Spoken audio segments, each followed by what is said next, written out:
헌문편 35장은 매우 짧지만 공작의 인재평가 기준을 분명히 보여주는 장입니다. 말로 비유를 했지만 실은 사람의 인재의 평가 기준을 말하는 그런 장입니다. 그래서 그것을 염두에 두고 본문을 해석해 보겠습니다. 자활, 불친기력하고 친기덕야, 아주 짧죠. 여기서 이게 천리마란 얘기인데 원래 기는 중국 기주에서 산출되는 나오는 아주 명마, 이거를 말하는데 일반적으로 천리마라고 이렇게 말을 합니다. 그래서 이 천리마라는 것은 그 힘으로 천리마라 부르는 것이 아니라 뭐냐? 기친기덕이죠. 기가 생략되어 있죠. 이 천리마라는 것은 그 덕으로 부르는 것이다, 이런 얘기예요. 여기서 덕은 말이기 때문에 일반적으로 이 인간의 덕과 달리 일종의 그 조련, 이걸 얘기해요. 응? 조련,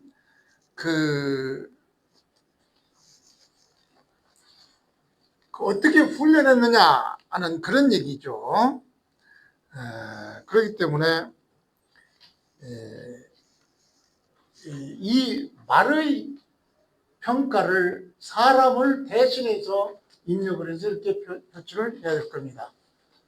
어려운 자니까 천리막이 기주에서 산출되는 명마죠. 이 명마, 천리마라는 것은 그 힘으로 천리마라고 하는 것이 아니라 천리마는 바로 그 덕, 조련 과정, 어떻게 조련이 되어 있느냐, 이것에 의해서 칭해지는 것이다, 이런 얘기예요. 그러니까 이 덕은 조련이 얼마나 잘 되어 있느냐, 이런 얘기. 조련은 바로 이 조자는 길들일 조자예요. 그 다음에 이거는 단련하다. 단련을 길들이니까 길들인다, 이런 얘기죠. 그러니까 말이 힘에 의해서 결정되는 것이라 얼마나 잘 조련되어 있느냐, 여기에 따라서 천리마다 아니다, 이렇게 이름을 다르게 부른다, 이런 얘기죠. 그러니까 이거를 사람을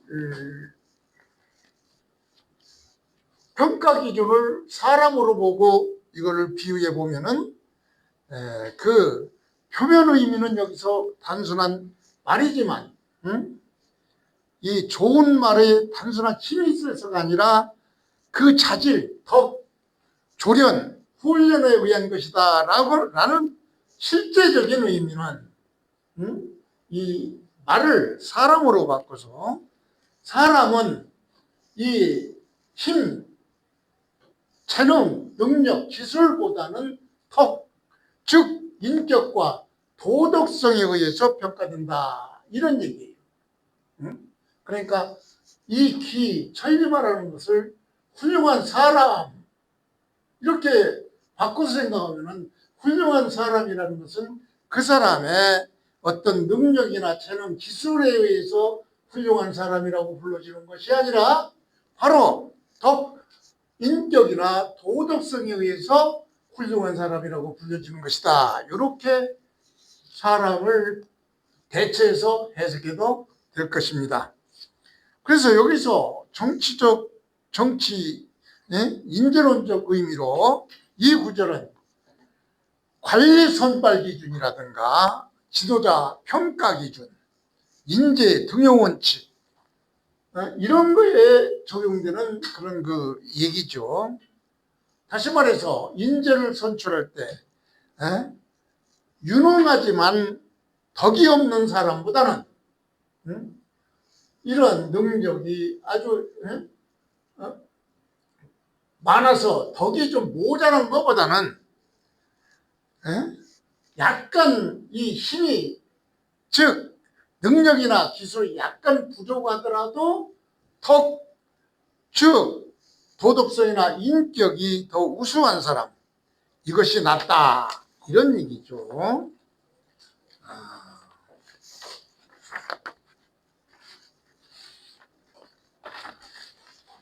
그리고 36장은 공작의 보답의 원칙, 즉 원한과 은혜를 어떻게 해야 하는가 하는 명확히 밝힌 규절이 바로 36장입니다.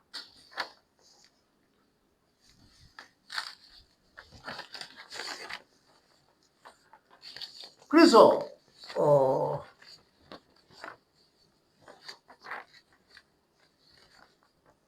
이 원문을 보면은 혹왈 이덕보원하여,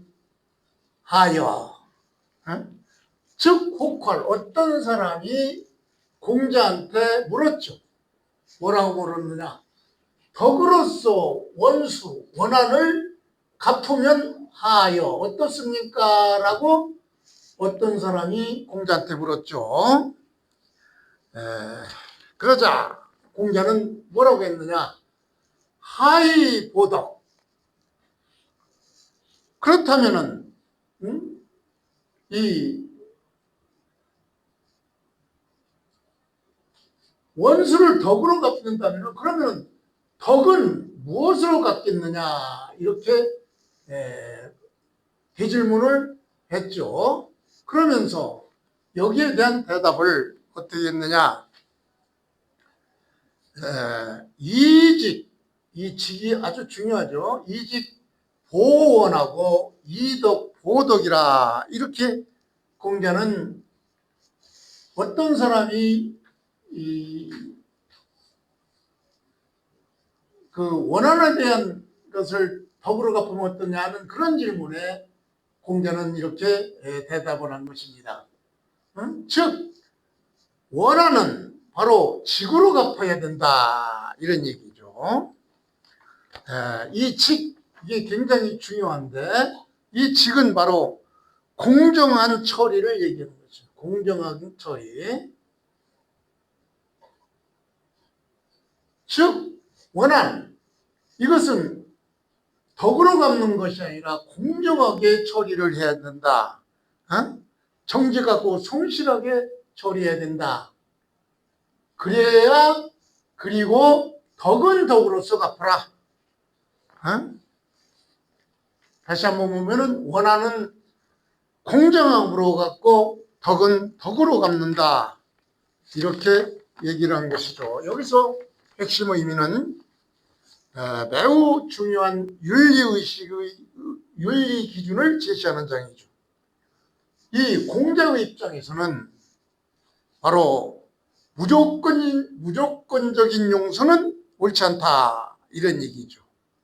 원한까지 덕으로 갚으면 안 된다, 이런 얘기죠. 그래, 묻는 사람이 원한을 덕으로 갚으면 어떠냐, 그러니까 덕은 어떻게 그럼 갚을 거냐 하면서, 즉 무조건적인 용서는 옳지 않다, 이렇게 보는 것이죠. 그래서 선과 악의 구별이 잘못하면 무너지니까, 즉 원한까지도 덕으로 갚으면은 선과 악의 구별이 무너져 버리죠. 그렇기 때문에 악은 공정하게 갚아야 된다. 이렇게 선과 악의 구별이 무너지는 점을 염려해서 공자의 기준은 바로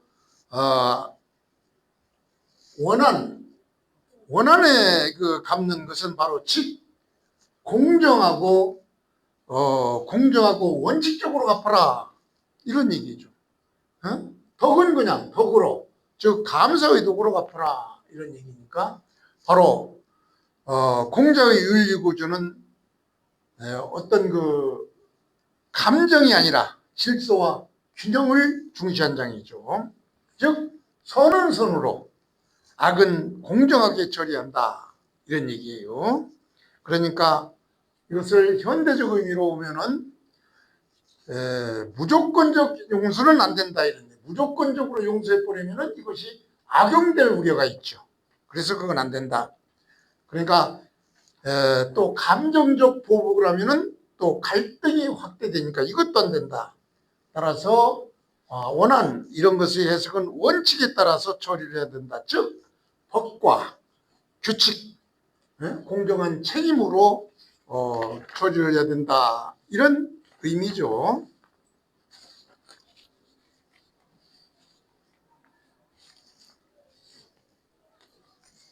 헌문편 37장은 공자의 자기인식과 학문의 방향을 압축해서 보여주는 아주 중요한 장입니다. 자, 이거를 전제로 해서 원문을 해석해 보겠습니다. 자왈 아지야보. 자, 여기도 막이라는 아니다 이런 거 부정하는 부정사가 앞에 붙으면은 불이나 막이나 또 부나 이런 게 붙으면은 항상 목적어가 동사 앞에 온다고 그랬죠. 전치된다고 그랬죠. 그러니까 이걸 옳게 쓰면은 여기서 또 이 주어가 또 생략돼 있죠. 사람들이 막지, 사람들이 알아주지 않는다. 누구를? 나를. 이렇게 되죠. 야부. 그러니까 사람들이 생략되어 있는 주어, 사람들이 나를 알아주지 않는구려 이런 얘기죠. 사람들이 나를 알아주는 사람이 없구나 이렇게 한탄하는 거죠. 여기서 부는 감탄 단정어이기 때문에 뭐뭐 하는구나 그런 얘기죠. 전치됐으니까 다시 한번 설명을 하면은 생략된 주어인, 그래서 사람들이 이 지혜 목적어가 아인데 아가 수로 앞에 나왔죠. 그러니까 막지 사람들이 나를 알아주지, 부는 야부는 바로 감탄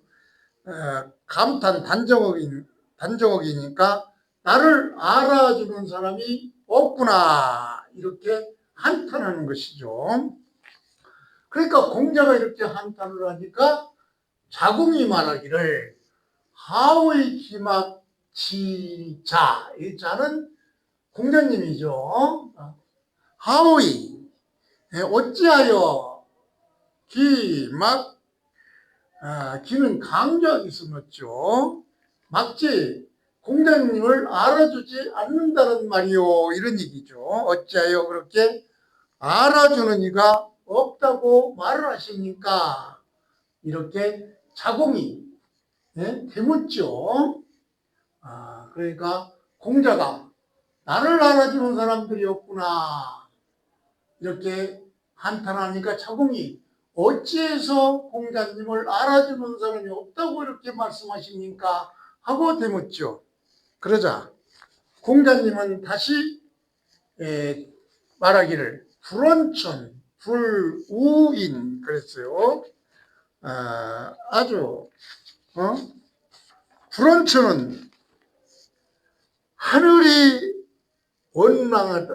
여기서 이제 공자 자신이죠. 공자 자신은 하늘을 원망하지 않고, 또 공자 자신은 생략되어 있는 공자 자신은 사람들을 탓하지 않고, 즉 우는 이게 아주 중요한 얘기죠. 더욱 우인데, 더욱더 할 때 쓰는 우인데 여기서는 수로 동사로서 탓하다 원망하다 이런 소리죠. 그러니까 공자님은 말하기를 나를 하늘이 알아주지 않는구나. 나는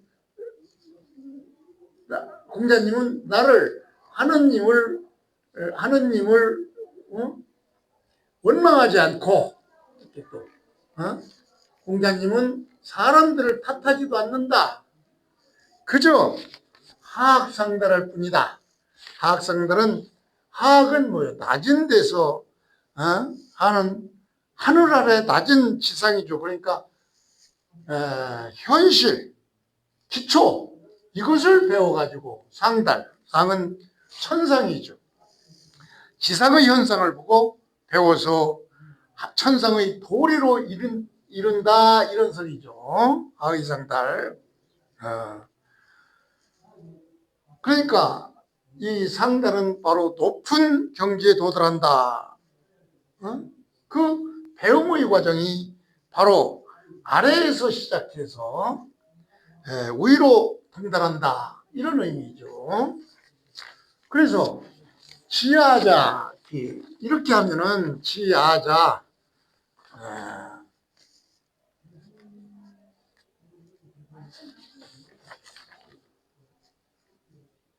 나를 아는 자 그거는 바로 하늘뿐이다 이런 얘기죠. 기호는 뭐뭐일 뿐이다 하늘뿐이다 나를 알아주는 이는 하늘뿐이다 이런 얘기죠. 그래서 이 얘기는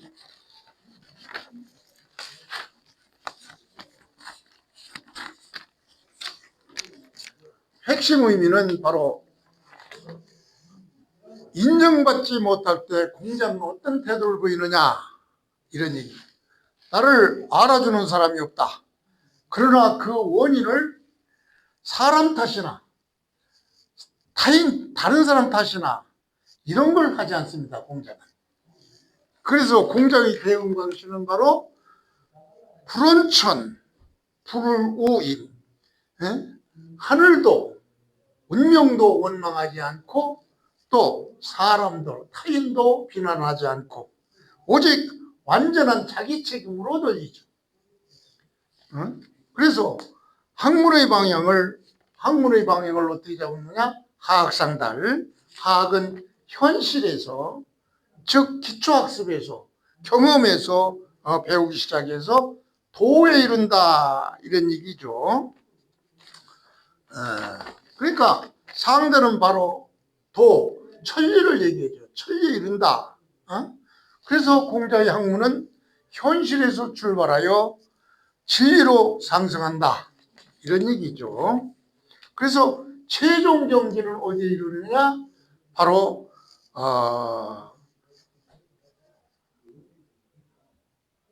지하자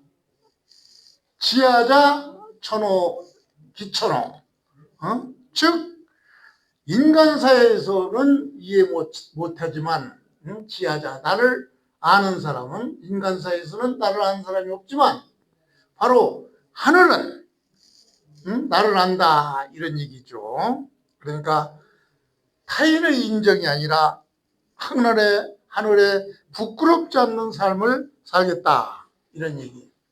그러니까 이걸 현대적으로 해석해도 오늘날 매우 현실적이죠. 인정받지 못할 때 원망하지 말고 학문을 성장시켜서 즉 기초에서부터 시작해서 최고의 진리까지 이르는 그래서 그러한 그 자기 자신의 평가를 타인이 아니라 바로 원칙 이것에 맡기는 것이 바로 오늘날의 사람들이 태도여야 되겠죠. 그래서 공자는 타인의 인정이 없어도 하늘에 부끄럽지 않은 학문과 삶을 추구하였다 이런 얘기죠. 자, 이 장은 상당히 중요하니까 주자 집주에서는 어떻게 해석했는지 이걸 보기로 합시다. 자, 헌문 37장에서는 마가 지야 요거 마가지 요 부분을 요로 주자 집주에서는 뭐라고 했느냐? 우인 막지기, 즉 나를 알아주지 않는다, 아는 이가 없다. 이 뜻은 바로 뭐냐? 사람들이 나를 알아주지 못한다, 이것을 뜻한다, 이런 얘기죠. 그러니까 아까 해석한 거랑 거의 마찬가지죠. 그 다음에 그러니까 이거는 바로 세상 사람들이 공자 의도를 이해 못함을 얘기하는 것이죠. 그 다음에 하의 기막지자, 하의 막지자, 기막지자, 이 부분은 주자집주에서는 뭐라고 해석했느냐? 어나 이 칩이 이 막지야 그랬어요. 어찌해서 공자를 알아주지 않는가? 이 말은 바로 하의 칩이 이 막지야. 즉 무엇 때문에 이 이렇게 알아주지, 이렇게까지도 치비하게도 알아주지 않는다는 것을 말한다, 이런 얘기죠. 그 다음에 불원천, 불의는 언불원천지 불아지, 그러니까 하늘을 원망하지 않고 사람을 탓지 않는다는 이 말은 바로 불원천지 불아자, 하늘이 나를 알아주지 않는 것을 원망하지 않고, 불의는 바로 사람들이 나를 알아주지 않는 것을 탓하지 않는다, 이런 얘기죠. 그러니까 불평의 대상을 분명히 제거하는 것이죠. 하늘도 원망하지 않고 사람도 원망하지 않는다. 그러니까 하늘이 나를 알아주지 않는 것을 원망하지 않고, 또 사람이 나를 알아주지 않는 것도 탓하지 않는다, 이런 뜻이죠. 그래서 이 공자의 학문패들은 하기상달, 이 얘기는 바로 언기약자하 이 상치 천리야 그랬어요. 아래에서부터 배워서 아래에서부터 배워서 위로 통달한다는 것은 말하자면 뭐냐면 기학자하, 자는 이게 후렴이죠. 뭐뭐로부터 아래로부터 배워서 그리고 상지 천리에 이른다, 이런 얘기죠. 그러니까 학문이 아래에서 시작하여 위로 올라가 마침내 천리에 이른다, 천리에 이른다, 이런 얘기죠. 그래서 마지막으로 지하자, 나를 알아주는 이는 바로 하늘뿐이로다, 이런 얘기는 바로 능지하자, 나를 알아줄 수 있는 사람은 오직 하늘뿐이니라, 이렇게 주자집주에서도 아까 얘기한 것과 비슷하게 해석을 했죠.